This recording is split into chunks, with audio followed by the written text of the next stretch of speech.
오늘은 베스도의 자문이라는 제목으로 하나님 말씀을 전하도록 하겠습니다.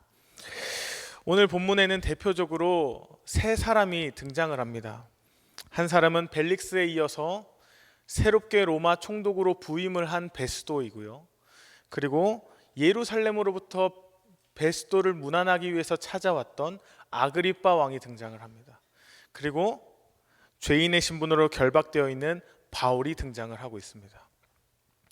자, 그러면 우리가 먼저 오늘 본문의 이야기를 풀어가기 전에 우리가 먼저 배경 지식으로 알고 있어야 하는 한 가지 상식을 먼저 나누어 보도록 하겠습니다. 우리가 성경을 읽다 보면 헷갈리는 지점들이 있는데요.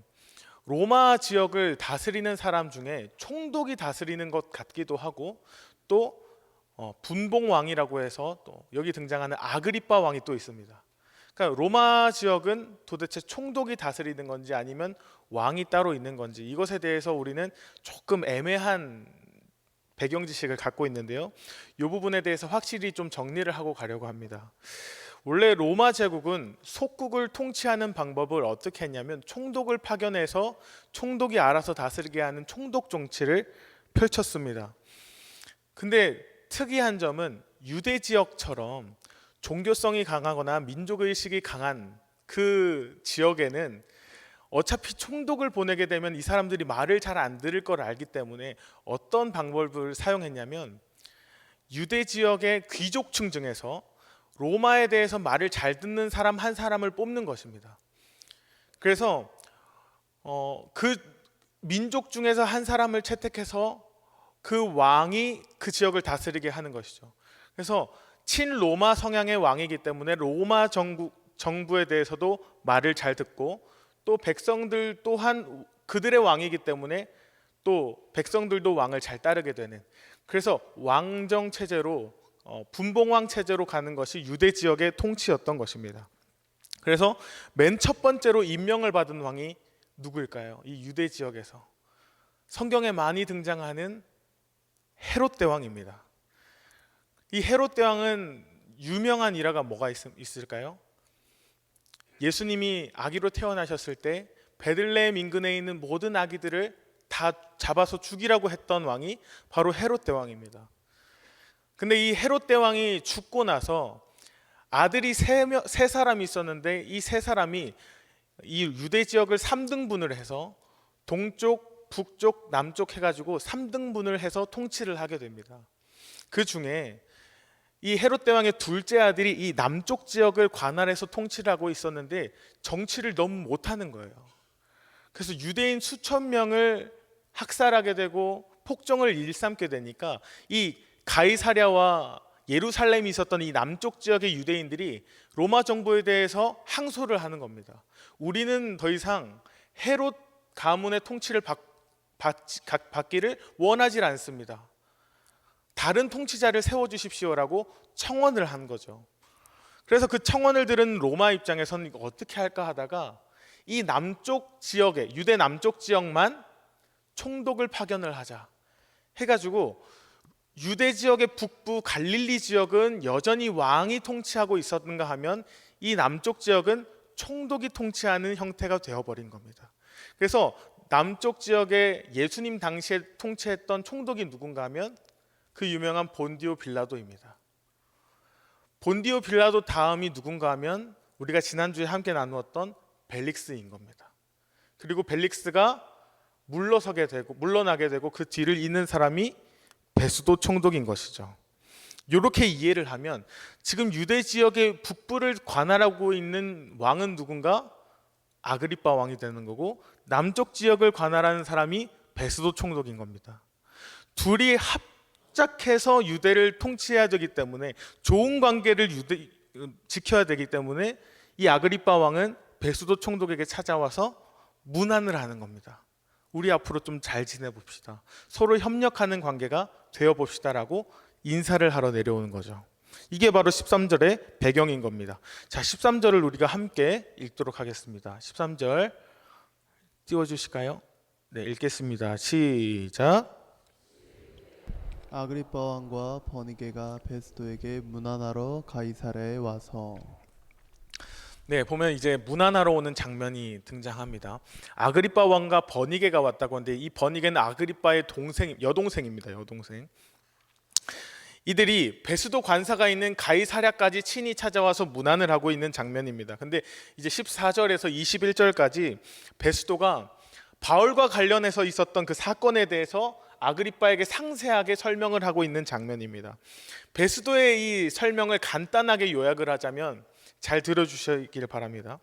내가 예루살렘에 있을 때부터 대제사장들과 장로들이 나에게 바울을 고소하면서 우리들끼리 좀 처리를 할 수 있도록 바울을 넘겨달라고 저에게 얘기를 했습니다.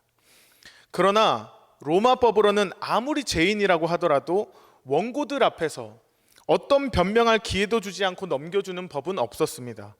그래서 나는 그들을 위해서 가이사랴에서 바울에 대한 재판을 열어주었습니다. 그랬더니 막상 그들은 바울에 대해 고발할 때 혐의를 인정할 만한 어떤 악행이나 범죄 행위에 대해서는 이야기를 하지 않고 자기들의 종교적인 문제나 예수가 부활했다고 하는 문제에 대해서만 이야기를 하니까 내가 이것을 심사하기가 영 까다로운 일이었습니다. 너무 난감했습니다. 그래서 하는 수 없이 저는 바울에게 가서 이러지 말고 예루살렘으로 가서 신문을 받는 게 어떻겠습니까? 라고 물어봤었는데 이 바울은 나는 로마 시민입니다 라고 하면서 저는 로마 황제에게 가서 재판을 받겠습니다 라고 이야기를 하는 겁니다. 그래서 제가 로마 황제에게 가기까지 안전하게 갈 수 있도록 저를 좀 지켜달라고 저에게 보호해달라고 요청을 한 상태입니다. 아그리빠 왕 당신은 이 일들에 대해서 어떻게 풀어나가시겠습니까? 라고 묻고 있는 장면인 겁니다. 자, 이 베스도의 진술 속에서 이 베스도는 과연 어떤 인물인가, 어떤 성격을 지닌 사람인가가 몇 군데서 엿볼 수가 있습니다. 14절에 보면 베스도는 바울에 대한 이야기를 하면서 뭐라고 말하고 있는가 하면 벨릭스가 한 사람을 구류하여 두었는데 라고 이야기를 시작하고 있는 거예요. 자, 굳이 바울에 대한 이야기를 하고 있는데 누구 이름을 언급하고 있냐면 자기 전임 총독이었던 벨릭스 이름을 호명하고 있는 겁니다. 그냥 한 사람이 지금 2년째 감옥에 갇혀 있습니다 라고 이야기를 해도 좋은데도 굳이 벨릭스가 한 사람을 2년 동안 감옥에다가 쳐넣은 채로 방치하고 있습니다 라고 이야기를 시작하는 거죠. 지금 베스도는요 매우 중요한 자리에 있습니다. 아그리빠 왕과 첫 대면을 하는 아주 중요한 자리죠. 사람이 첫인상이라는 게 꽤 오래 남지 않습니까? 그만큼이나 첫 만남은 너무나 중요한 자리인데 그 자리에서 굳이 벨릭스에 대한 얘기를 하는 거죠. 벨릭스가 무책임하게 방치해버린 이 미제 사건에 대해서 이야기를 하는 겁니다. 왜 이렇게 얘기를 할까요? 자신이 벨릭스보다 좀 더 나은 총독이라는 것을 자기 과시하기 위해서입니다. 사람은 누구나 자랑하는 것을 참 좋아하죠. 저도 어렸을 적의 기억을 잘 살펴보면 제가 유치원을 다니던 시절에 아직도 기억을 하는 게 저는 전날 제가 머리를 자르잖아요. 머리를 자르고 나면 꼭 유치원에 가서 선생님부터 시작해서 애들 한 명 한 명 찾아다니면서 제가 머리를 잘랐다는 것에 대해서 이렇게 꼭 자랑을 했습니다. 좀 한번 봐달라고. 그랬던 기억이 저에게 있어요. 내가 그때 왜 그랬을까 싶을 정도로 참 웃긴 일이지만 사람 안에는 그런 욕구가 있는 것 같아요. 내가 머리 잘랐어. 내가 이렇게 나를 가꿨어라는 것들을 자랑하고 싶은 마음이 우리 마음에는 있는 것이죠. 마찬가지로요. 나 자신을 뽐내고 나를 드러내고자 하는 그런 욕심이 우리 안에 있습니다. 남들한테 잘 보이고 싶고 남들이 나를 좋게 바라봐줬으면 좋겠다는 그런 마음이 우리에게 있는 거죠.